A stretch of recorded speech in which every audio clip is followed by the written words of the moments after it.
about James, who's originally from Milwaukee. He got his bachelor's in mechanical engineering here at UW before starting the AOS program, and was also a senior engineer designing heat exchangers in the Milwaukee area before starting my last fall. Yes, thanks Bailey. Thanks for all coming. This is really pretty cool to be up here. I have not given a talk up here yet. This is kind of a neat feeling. So my title here, my topic is Data Fusion, Low Earth Orbit Sounder Products at Geostationary Earth Orbit Imager Resolutions. And we'll see that that is spatial and temporal imager resolutions. This is largely the content of my master's thesis, though it is not all of the content of my master's thesis. It's not all contained herein today, but that's all right.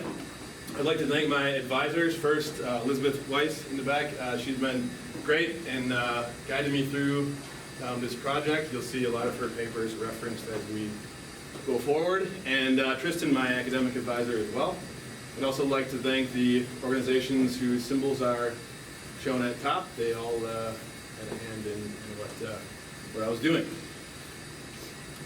So what is data fusion in this context, in our context today? This is a definition that's often referenced in the remote sensing world. It's a formal framework in which are expressed means and tools for the alliance of data originating from different sources. Now it's kind of a wordy, nerdy definition. Usually we see inspirational quotes on slides like this, but really what it is about, it's about identifying and utilizing synergies in existing data sources. So keep that in mind as we go forward here. What to expect today, I'll start by introducing a couple instruments that many of us are probably familiar with in order for us to see the synergy that I'm going to take advantage of. I'll introduce and apply the data fusion algorithm we use. Then I'll show some example products, retrieval products, a little bit of validation, and some summary thoughts. Right on cue, the instrument background. So one of the instruments that we'll be using, again, I'm sure many of us are familiar with it, is the Advanced Baseline Imager, or ABI. This is on board the GOES-R series. It is an imager, as the name implies, with bands in the visible, near IR, and IR spectrum. Its pixels have a comparatively high spatial resolution. As we can see here, this is a couple of example brightness temperature plots in the Chesapeake Bay area, fairly high spatial resolution, as well as this plot here from our department website. And it has, but it has spectral bands that are relatively wide in comparison to some other instruments that are selected to resolve various defined characteristics. The bands have names like mid-level water vapor, et cetera, et cetera. This one does happen to be mid-level water vapor. Great at resolving particular characteristics of the atmosphere. Second, I'll introduce the Crosstrack infrared sounder, often referred to as CRIS. This is on board the Suomi NPP and JPSS or NOAA polar orbiters.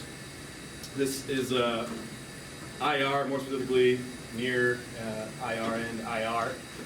It is a hyperspectral sounder, implying that it has hyperspectral resolution, meaning that it can resolve profiles in the atmosphere of various constituents. For example, on the right here is a more or less random example of a profile resolved using a retrieval with CRIS radiances.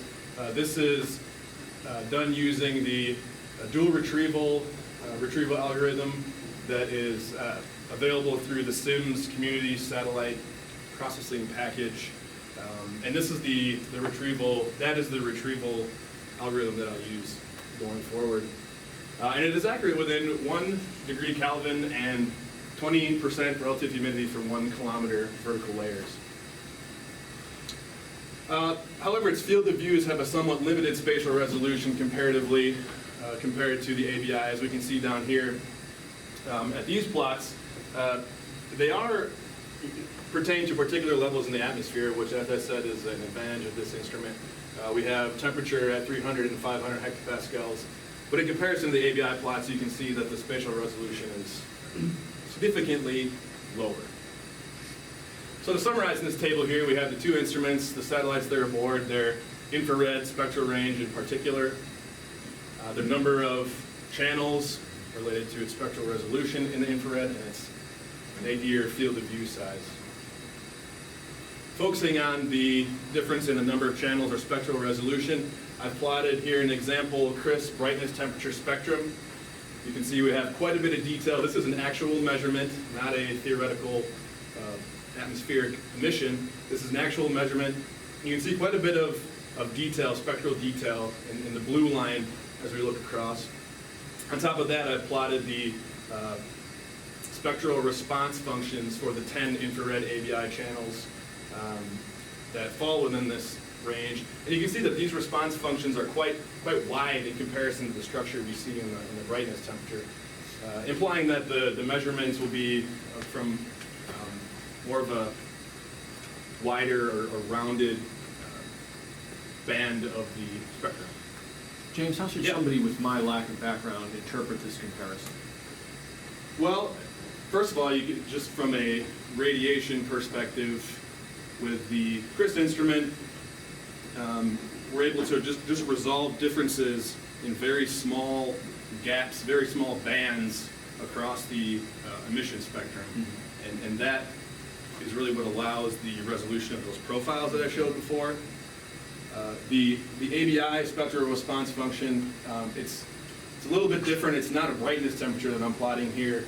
It's more saying within these red bands, this is where the ABI is actually taking measurements. So whereas the CRISP instrument is taking measurements almost continuously across the spectrum, the ABI is going to be measuring across this entire band, this entire band of the spectrum, and therefore we'll have less measurements from wider. Okay. Is that? Yes, it does. Thank you. But the tables kind of turn when we go and look at the field of view size here. As I alluded to before, the spatial resolutions between the instruments are different. For example, here we have ABI channel 15 brightness temperatures plotted, very continuous, great image to look at. We can resolve quite a bit of features in the atmosphere and in the surface properties to great detail with 2 kilometers as the chart shows us.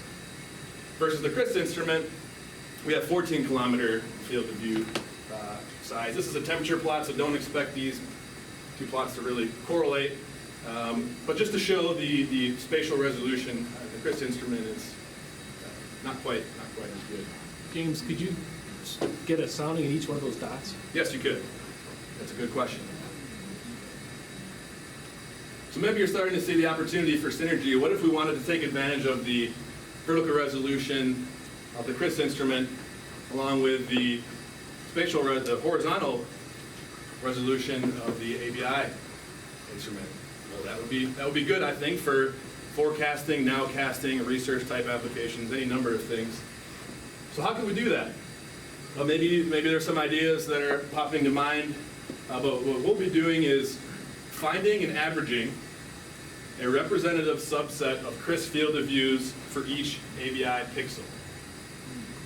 So if these 2 images were from the same coincident moment in time, what I'll be doing, what we've done is for each one of the pixels in this image, or any size ABI image, we'll look for a subset of CRISP field of views that best represent the conditions at that pixel in the ABI image, and we're going to average them together to form a constructed or fused retrieval.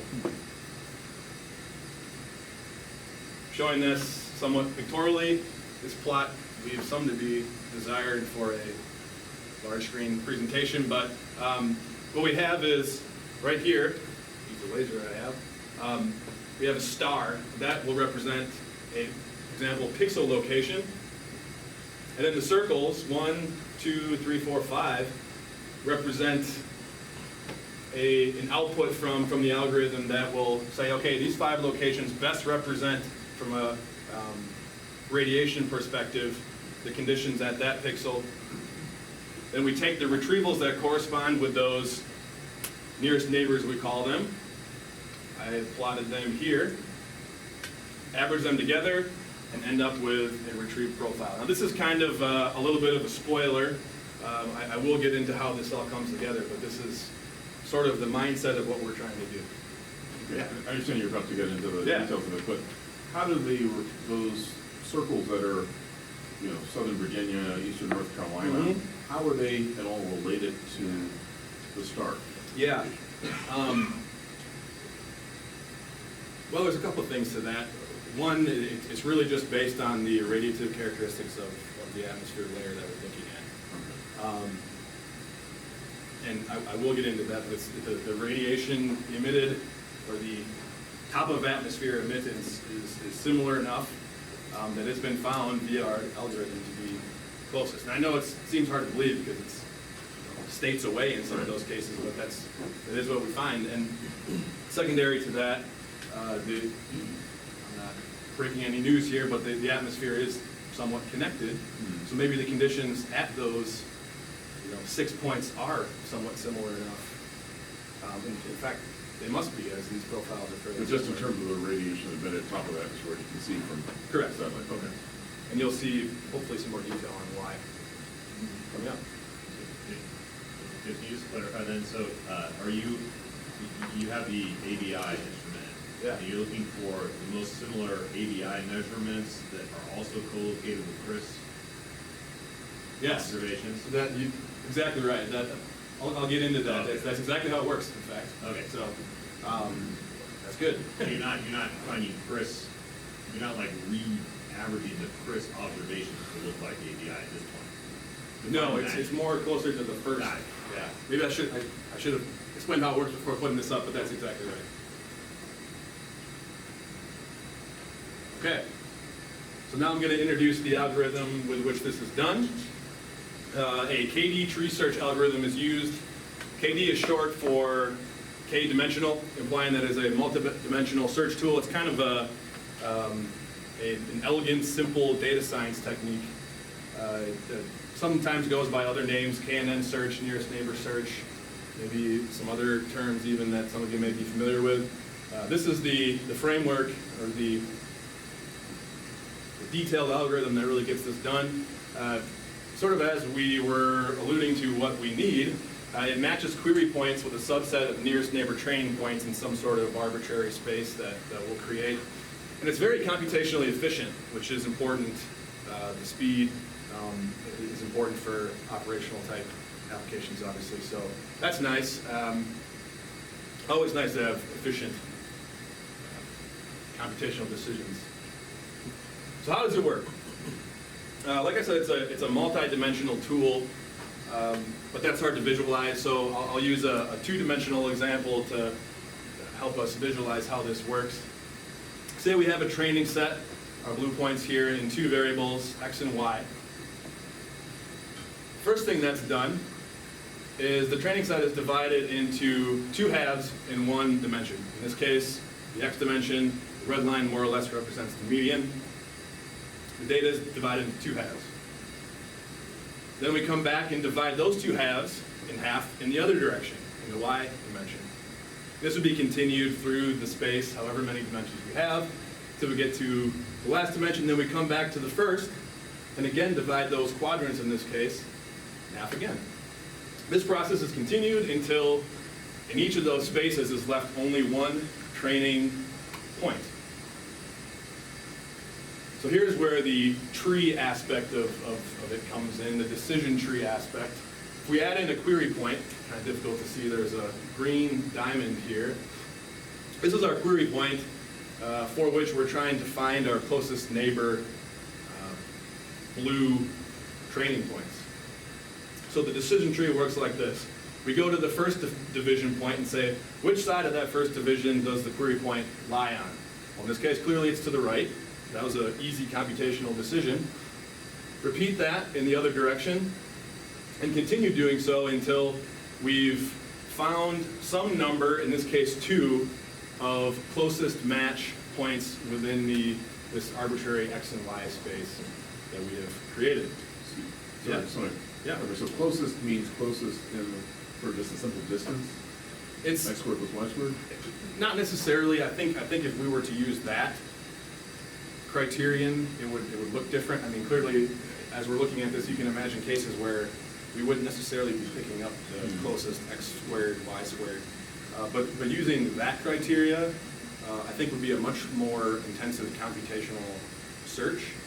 So this is just, whereas you might end up with some cases where we haven't necessarily minimized total x squared plus y squared, we've done it quickly, and I have 16 points on here. Imagine, millions. It's much easier to just go through this quick computational process than, So that would be my closest take means- on it. So closest means it's in the box. Exactly. Okay. Yes. What box? Yeah. Yeah. In this case. What if the training set, unbeknownst to you, actually has a physical connection underlying its distribution? Does this method still do the same thing?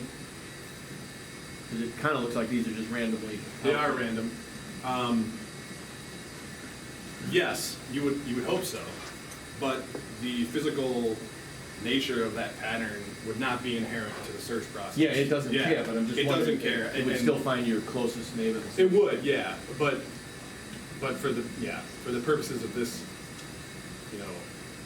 process, the physical, like you said, physical doesn't Okay. play in. Okay. Yeah, great. So you said that you were using the median to determine these divisions, which means that if you have a large data set, you're basically having to sort each subset and find the median of a potentially large set of points in Correct. at each stage, right? Correct. So at least the generation of the tree may be computationally fairly extensive. That would seem to be a reasonable point, yeah.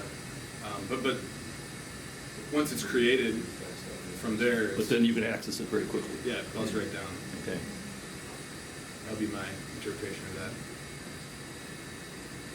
that. So how is this process applied to our actual case here?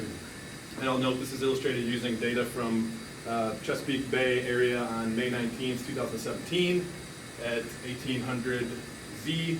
A somewhat interesting convective weather day. I'm not going to sit up here and try to explain the synoptic conditions, but it's rather interesting, and that was chosen as a good example.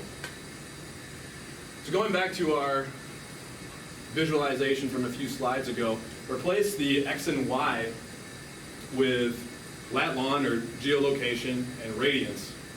I know these would entail more than just 2 dimensions, but for the sake of visualization, just imagine we have location and radiance on our X and Y axis, and replace the training point with sounder field of views, and replace the query point with an ABI pixel. So sort of like we were looking for, we have our ABI pixel here, and now we've identified in our sort of arbitrary space here, 2 nearest neighbor, quote unquote, sounder field of views that we would say best represents the query point. So now let's get a little bit more specific about how this is done. Start by taking one channel or some subset of ABI channels, and as Dan kind of mentioned, we downscale and co-locate with the CRIS field of view. So on the left here we have the native ABI channel 8 radiances. I'll point out that the ABI cloud mask is applied. It is something that we would do on the front end here. And then each of those pixels is co-located with a CRIS field of view from the coincident time. This is our CRIS granule as we overpass this area. Each one of those pixels is co-located with a field of view and then averaged within that field of view area to essentially downscale and co-locate the ABI radiances with the CRIS field of views. So we have high resolution, low resolution, the same data. This is the same channel 8 radiances, just in high resolution native and lower resolution co-located and averaged with CRIS field of view. Then these become our query and training set. We're going to query each of these pixels on the left within the query set and find some subset of these downscaled channel 8 radiances in this case that best match in our sort of made up radiance and geolocation space to then average together and build our retrieval. So matching the ABI brightness temperature is part of the criterion for selecting the match? Yes, absolutely. And in fact, the crisp brightness temperatures don't factor in to the search. Oh, okay. Because we're just taking the high resolution channel 8 radiances and finding the best match, low resolution. The connection to CRIS is that these are, each of these points is located on top of where the corresponding CRIS field of view will be. So if we match a pixel here with a field of view here, we would expect that we would, if we did look at the crisp brightness temperatures and convolve them maybe with the spectral response function for channel 8, we would expect that it would match pretty closely. But inherently to the search process, the crisp brightness temperatures are not included. So as we've kind of explained here, as I've explained, those two sets go into the KD tree search algorithm. We get our results as we saw before, whereby wherever this pixel is in our high resolution data, the low resolution data at these points best matches for whatever subset of channels we use, and that becomes, those 5 points become our nearest neighbors. Back to this slide again. We take the corresponding retrievals, in this case temperature and dew point. Apologize, they're not labeled, but temperature and dew point for our 5 cases in the blue. Average them together to get our fusion constructed retrieval on the right. I'll also point out that if any of the field of view matches are determined to be cloudy, or at whatever level they are determined to be cloudy, they do not factor into the final averaging.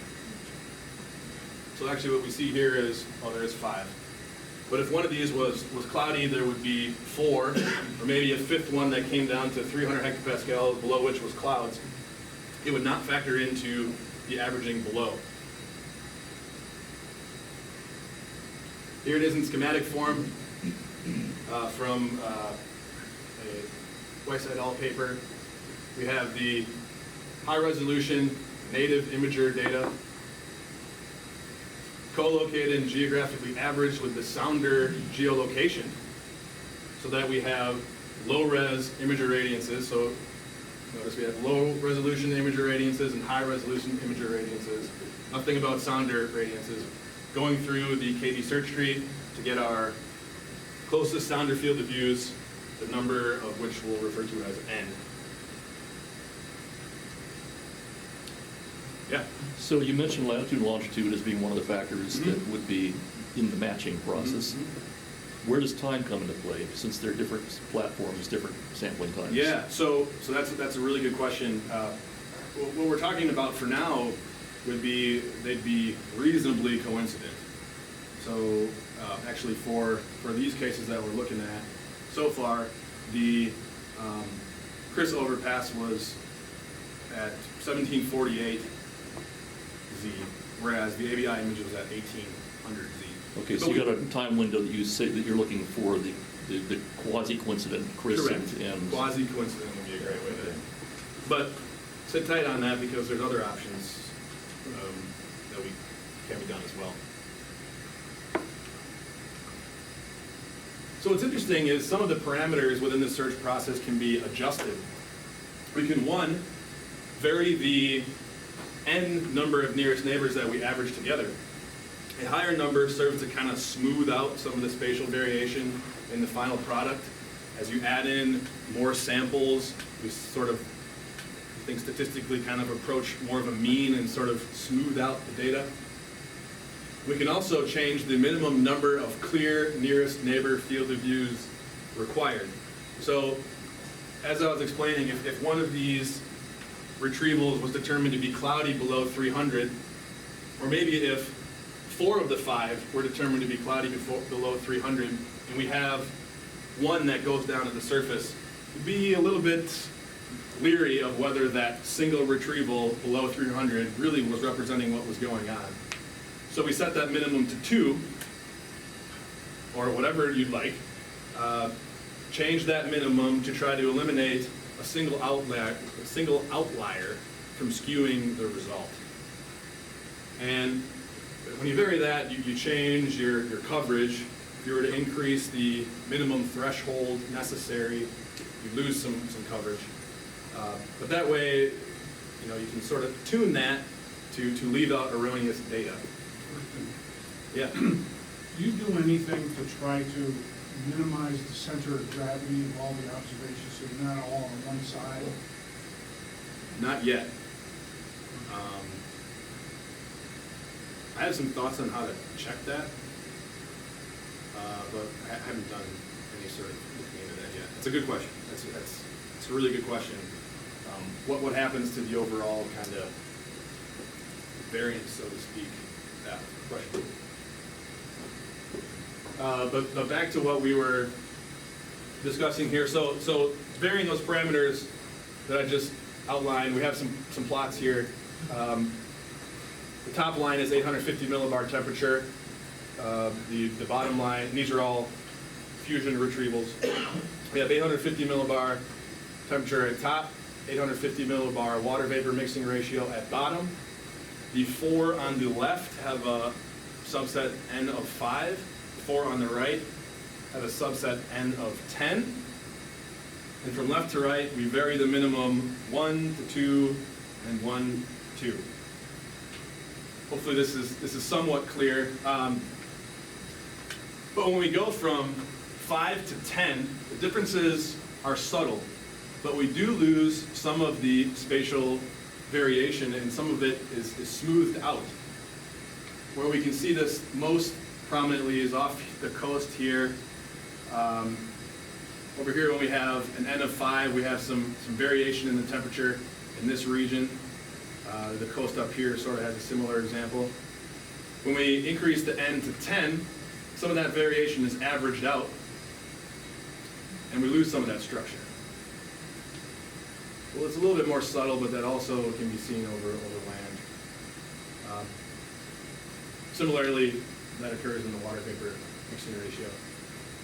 And then going from a minimum N of 1 to a minimum N of 2, back in that same area, we see that we lose some of the coverage, where some of these data points have been determined to be cloudy based on increasing the minimum number of clear field of views from 1 to 2 in our averaging subset in order to consider that pixel clear.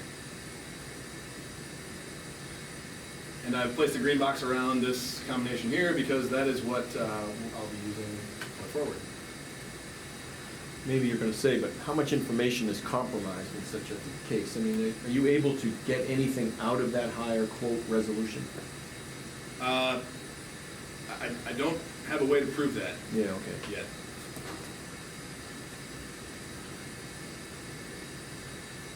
We can also adjust the input channels. So adding input channels to our search tree improves the result. And by serving as additional predictors, we add more data into the search tree to help zero in on better on a match. And interestingly, for example, adding the water vapor channels improves the water vapor results. I have some examples here. So this page is set up a little bit differently than the last. I'll re-explain. The top row is the fusion process using channels 14 and 15. So just the window and dirty window channels. Then the bottom row, we now have 8 channels, 8, 9, 10, 11, 12, and 16 added to 14 and 15. Going from left to right, we have 850 and 500 millibar temperature, and 850 and 500 millibar water vapor mixing ratio. And again, these differences are fairly subtle, but I'll point to one example where you can see a little bit more clearly the change. That would be the 500 millibar water vapor mixing ratio. We see that when we add in the water vapor channels, we get a little bit more structure here in sort of this, maybe you could call it pre-convective environment or whatever the environment may be, we see that we pick up some more of this structure when we add in the water vapor channels, which is interesting and desirable if it's accurate. And I placed a green box again around the bottom row, showing that that's what we'll be using going forward. So now to look at some of the results. We sort of already have. This top row is the bottom row from the slide prior. But I've also plotted back again the CRIS Sounder results for the same pressure levels and characteristics, just to show the comparison. Obviously, the first thing we see is the spatial resolution is improved. And just by giving it an eye test, we see that a lot of the structure is maintained. The patterns are similar. But we see a little bit more resolution, a little bit more pattern. If you were to take, this is like a nearby or approximate Radiosondes sound wave and do a comparison, yes. This is great. Everyone's leading my, yeah. Let's ask a quick Yeah. question. In terms of choosing the subspace in your multidimensional initial set of data, how many dimensions do you have that you're parsing through? So, Are you using all 10 bands? Nope, just 8 here. 8? We found that. I think if we added the 9th and 10th, there wasn't as much gain. Yeah.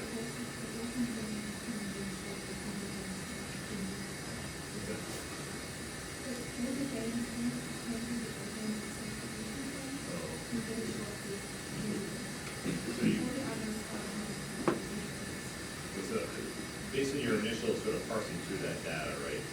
You don't need to do all of that. Okay. You divide it in half once. And then the next dimension, you divide those in half, right? So you now have 2 to the second. Yep. Then the next dimension up 2 to the third. Yep. By the time you get to 2 to the 8th, Yep. you've been through once, which means that Yep. for each one of those bands, you've essentially separated a median out. Correct. So, it seems to me that the order with which you go through the different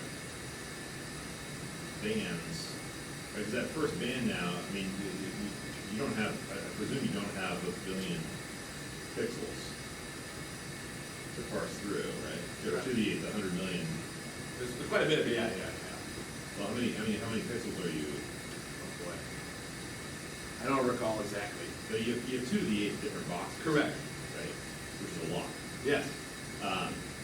Which means that the odds that you're, it seems to me you're gonna oversample your space even with a very large number that your first couple of bands that you're parsing through, you're essentially saying median, and then you're splitting those So up. the concern is, okay, Just losing information. from the start, we after that first decision, we immediately lose half the points. Even when you go through that first, you're asking me if you go to that first dimension, you say, all right, I'm on this side. Yeah. Well, what if the query point was closer in the other dimensions to that data that we already cut off? Is that what the concern is, that we're losing half the data from the start? Yeah, it just seems like you're I mean, I'm just curious whether it matters, the order that you go through, does it? I think it could, yeah. But to my understanding is, when you have enough points, it's not as big of a deal, for one. Hopefully you have enough points that you can find a match. Anyway, and that might be just part of the trade-off of having a computationally fast. Yeah. But the process, dividing it up, always stops as soon as you get down to 1 point per box, right? So Yes. if you run out of points before you get to the 8th dimension, you don't do any further dividing, right? Yes. That would be right, but I think in order to do that, you have to divide through, I mean, if we're trying to get down to 1 point per box, I believe you would have to go through all the way. But if you, what I'm saying, if you just go through the dimensions once, you've got 2 to the 8 boxes. Yeah. Okay. Yes? I'm curious as to how many soundings are going in there. How many days are in the same? Just one gradient. That's what I mean. Do you actually get through the the entire, you actually parse through the entire, or do you have more boxes than actual points? What I do is use the K&N search in MATLAB. So we'll have to talk about it. I'm sure they're a great question. So here's a, there happened to be one sort of special sounding at 1800Z that we can compare to, plotted against, just put in the dew point at 850 hectopascals as just a reference point. And we see here, this is really hard to see and I apologize, but the sound location is right here. Basically right on top of it is the nearest fusion pixel that we're comparing with. The closest sounder field of view is also right nearby. And one of the 5 search outputs is right nearby as well. The other 4 are over here, I'm sorry. Part of that reasoning is just because of you gotta remember the spatial resolution differences. There's probably only one clear field of view here that can resolve this difference in cloud cover at the small scale. So if we were to look at this at the field of view level, the nearest spatially may even be over here, which is another point back to your question from earlier. But anyway, now we see the profile. The fusion results is this blue line. It's more or less, well, it's fairly close to the temperature is the solid line, the dashed line is the dew point.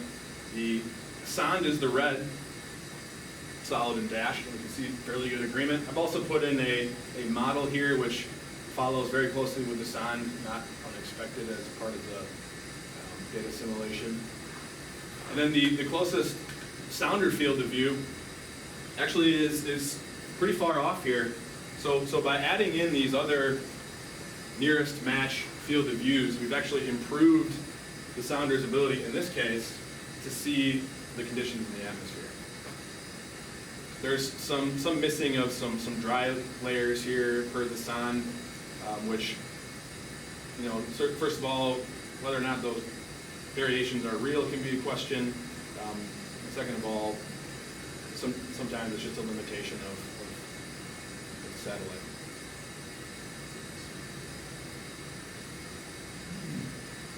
So one other interesting thing that we can do is make a time series. We can take advantage of the temporal resolution of the ABI instrument.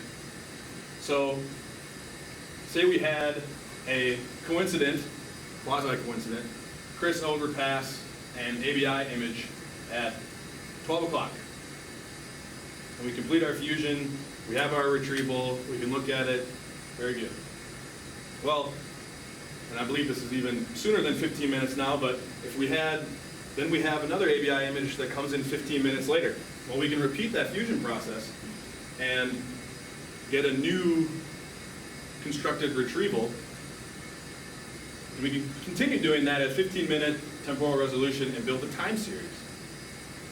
But this is using the CRIS data from the first. Good point. Yep, I meant to say that. This continues using the CRIS data from this 12 o'clock. So we're kind of, but since the retrieval is trained on, or is, the query points come from the newer ABI images, we see that the data moves, and here we are. This is water vapor mixing ratio at 500 and 850. I don't recall, I think this is 3 hours into the future at maybe half-hour increments. I'm supposed to count that and find out what it is, but this goes 3 hours past the original 1800Z. And we see the conditions evolve. One thing that you'll notice is we start to lose coverage as we move forward. And that's a limitation here as the cloud masks converge. We have the cloud mask from the CRIS at our first coincident time, and then the ABI cloud mask kind of encroaches upon it and we lose coverage. And sort of anecdotally, I guess, we found that 3 hours is kind of the maximum at which this is useful. 3 hours into the future, or can even be done in the past, after the fact, of course. And here is temperature evolving similarly. Coastlines are really sensitive in the water vapor, even at 850. What do you think about that? Oh, in what way do you mean sensitive? Well, I mean, I don't know whether this thing can do its job over the Chesapeake Bay or not, but there's nothing being registered in Chesapeake Bay, and they've got mixing ratios of 12 grams per kilogram surrounding the bay, over land everywhere. That's a good question. I don't know how to answer that. That would come through with something in either the cloud mask or the matching process is triggering that is cloudy. Now, is it? That's a good question. I don't know enough meteorology to explain, yes, that is happening or not. It is a good point, though. So just a little summary about where we've gotten to so far. We do have low Earth orbit sounder-like retrievals at geostationary Earth orbit-like, geostationary Earth orbit imager-like spatial and temporal resolution. We've maintained the high vertical resolution. We have the 2-kilometer spatial resolution and 15-minute or better temporal resolution. So what about validation? This is where we get to the part of the process that's still kind of ongoing, and I hope to include more in my actual thesis, but I can talk about where we're at so far. To build some sort of statistical validation, we've used the DOE atmospheric radiation measurement, or ARM, site at the Southern Great Plains in Lamont, Oklahoma, the Southern Great Plains site within the ARM system in Lamont, Oklahoma. Conveniently, the team there was timing sonde launches with CRIS overpasses for the purpose of validating that instrument. From February 2017 to February 2018, the sonde launches were timed with the Suomi NPP overpass. And starting in February 2018, that was adjusted to be timed with the NOAA 20 overpasses. Remember, both of those satellites have CRIS aboard. And interestingly, the Suomi NPP satellite overpasses about 15 minutes before the NOAA 20 instrument. And that allows for some time series validation. If we were to complete fusion using the Suomi NPP data and update with the ABI as it comes in, until we get to the point that NOAA 20 overpasses, we can validate one versus the other. That's going to be something that's to come, along with the NOAA 20 validation. I don't have that yet. But interestingly, validating satellite, particularly profiles with radiosondes, can be difficult, simply based on the fact that radiosondes take some time. I looked at a few, and sometimes an hour and a half, quite a bit of time, whereas the overpass is very, very quick, comparatively almost instantaneous. So we would expect that in that hour, the atmosphere can change, especially at the Southern Great Plains site in Oklahoma. Mid-latitude dynamics are pretty dynamic, as it were, and we would expect some changes. This image here is from a validation of a paper discussing the validation of the AIRS infrared sounder.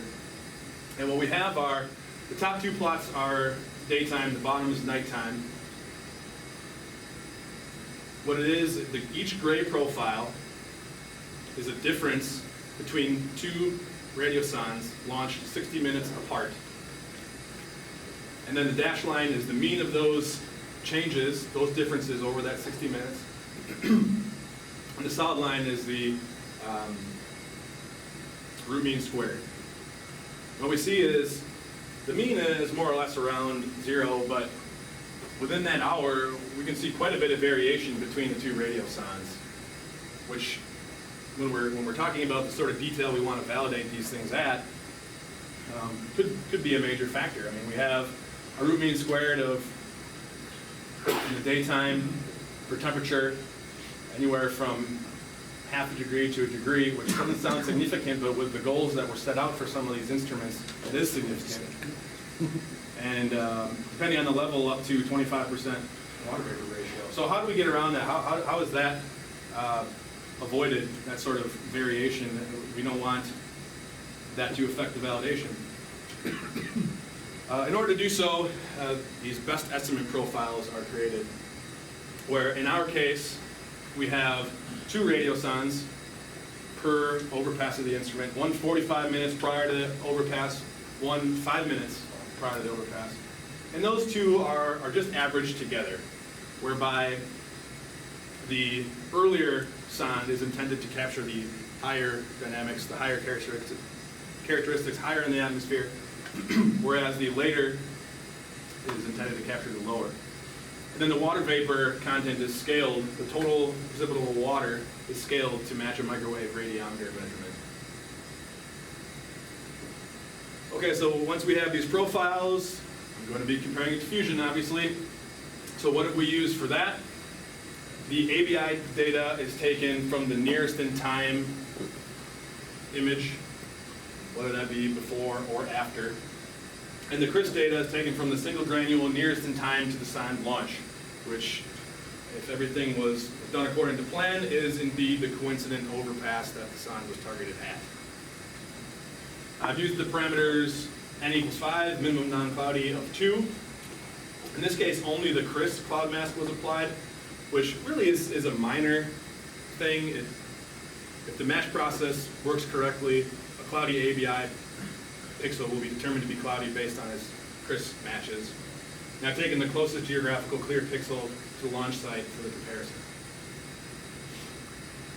So here are some of the statistics. I'll first point to the number of samples here. That's important to keep in mind. The number of samples is different per pressure level. Remember, we can't see below clouds, so as we go down in pressure level, the number of samples decreases. We have 40, we get to the top of the atmosphere, of course it goes down to 0, but once we get into this range here, 700, 600, we start to get down. So keep that in mind as we look at these profiles, which are also fairly unstable at this point. I apologize for that, but here we have the temperature difference mean between the fusion retrieval and the sonde. And I think some of these lower atmosphere results maybe are not very useful at this point. But we see, as we get into higher sample values, we sort of start settling in around a 2-degree bias. And I've also plotted, I should describe here what we're looking at. The solid lines are fusion versus, in the blue line case, the sonde, and in the amber case, a model again. And I've also plotted the same statistics for the nearest CRIS field of view, just to get an idea of a comparison. And like I said, we see around a 2-degree bias between 300 and about 700 hectopascals. I think above that, these are fairly preliminary results. I need to take a closer look at what's going on above that to see. I'm not sure what to make of that, what goes on above there. But the root mean squared of around 1.5, pretty unstable towards the bottom, approaching 2 and 3. For the relative humidity statistics, we have the same number of samples on the right. Again, towards the surface, I'm a little bit leery of that data at this point based on the number of samples. But again, fairly decent results. This plot maybe could be zoomed in, and I apologize for that. But versus the sonde, we kind of have about 0.05. This is relative humidity, not mixing ratio. I apologize. About a 0.05 bias in this more stable region, with again a very unstable root mean squared, but we can at least get a sense somewhere between 0.1 and maybe 0.25, 10%, 25% relative humidity. And again, in both these cases, the statistics compare fairly well with what the sounder itself is seeing. So I'm going to skip through some of these extra slides. We're getting down on time. and go ahead and just conclude with some summary thoughts. So what we're looking at here and what we do have is data fusion of CRIS and ABI data using a KD tree search algorithm, allowing the creation of lower sounder-like profiles with geostationary Earth orbit imager like spatial and temporal resolution. The KD tree parameters can be tailored to your application, sort of like I did here. And in our case, the resultant profiles compare statistically well, I would say, with a mid-latitude radiosonde best estimate data set. They're also comparable to CRIS. And more validation is certainly desired, without a doubt. And one final, more kind of overarching thought is this data fusion is a promising tool, I think, for utilizing synergies and instrument pairs across remote sensing. And with that, I'll conclude.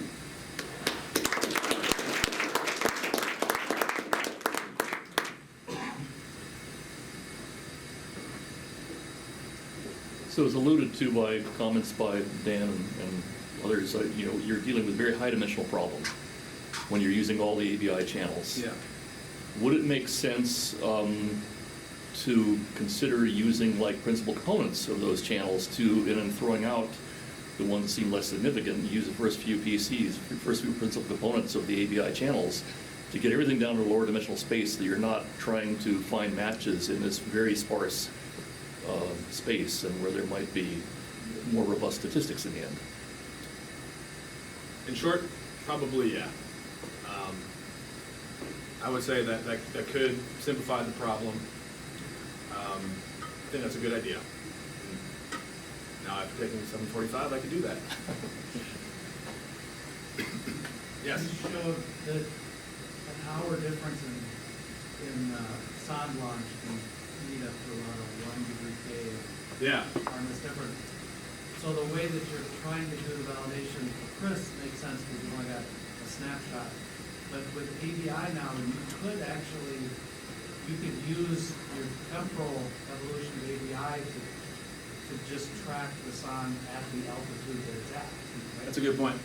And it might tighten up your statistics a little bit. Because Yeah. you could do coincidences at the altitude. Yeah. Of the sonde. Yeah, the CRIS data would stay the same, but you would still be updating with the ABI. That's a good point. And then you had a figure that showed, you don't have to go back, but you had a figure that showed the remap ABI, the confused ABI, and then the original CRIS. And one of the things that I've always found with CRIS, there's a lot of times that it doesn't do cloud clearing quite right. So there was some temperatures that seemed out of. Oh, sure, yeah. And it looked to me like the ABI cloud, it might have been a place where ABI saw clouds and CRIS didn't. You might think about that choice of the CRIS cloud mask for your filter. You might think about using the ABI cloud mask, just all the way through the filter. Okay. I think that's a good comment. Yeah. Well, numerical models can assimilate radiuses directly. Yeah. They don't need Right. this retrieval thing. So assuming we have a cloud resolving model simulation of the whole area, which we usually do within minutes Right. when this is taken, wouldn't it be worthwhile to compare the kinds of soundings you're getting to some observations and then to the models? It would seem to me the assimilated models, if you assimilate them, you're going to get a better product than trying to do it independently. Well, if I'm understanding your question correctly, are you saying just to compare the output data set with the analysis at that time, more or less? With the radiosondes from the analysis and versus the actual hard radiosondes taken, if you compare all three, I would think you'd be better off to assimilate that data than to try to retrieve it directly. Because then you have the benefit of all those other observations that went into the model besides just the satellite. Yeah, I'm not sure I'm following the second point of what you said, so maybe we'll have to go back to that, but I did include the model in these statistics. And in a lot of the cases, at least generally speaking, the model and the Sonda agree fairly closely. Right.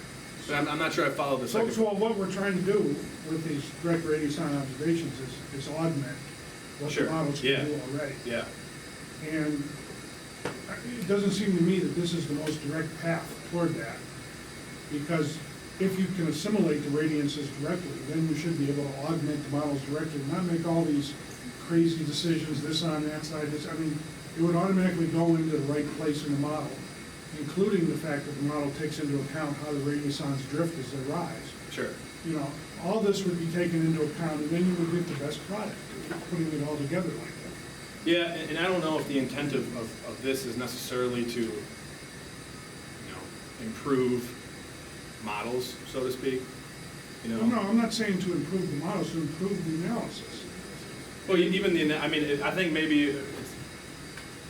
You know, I've had this argument with NASA before. I think NASA is very, The one am I trying to do? NASA thinks there's something dirty about using the models through an assimilation process to accept the data. And then you have to do it independently, and I find that absurd and ridiculous. And so, UMAO would disagree with that, they're using the same thing that ENSA. They're doing radius assimilation. yeah, well, they are, but to me, that's the most direct path to getting the best data set of the analysis, rather than just trying to look at these radiuses independently. In that case, though, you're assuming that the background that you're updating, assimilation cycle, the biases, I mean, maybe it does have a bias that's less than 2 degrees. Or maybe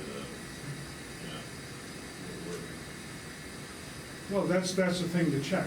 That's kind of what I'm asking, is shouldn't we check against the biases of using a model, a simulated data set, as opposed to just trying to look at these things independently against observations? Right? It seems to me you Okay. get a better product by Okay. putting everything together. Okay, sure. At least from a validation standpoint. I just don't see the virtue in looking at this and putting blinders on, that there's a model simulation out there telling you where the dry areas are and where the Yeah. clouds are, and pretty good prediction, a 1 or 2 hour prediction time. Well, and I don't know that anybody would say to put blinders on. I think maybe this would just be another tool to augment. I'm not sure I I'm in a don't see position it to answer your that way. question. I don't see it as another tool. Yeah, that's fair.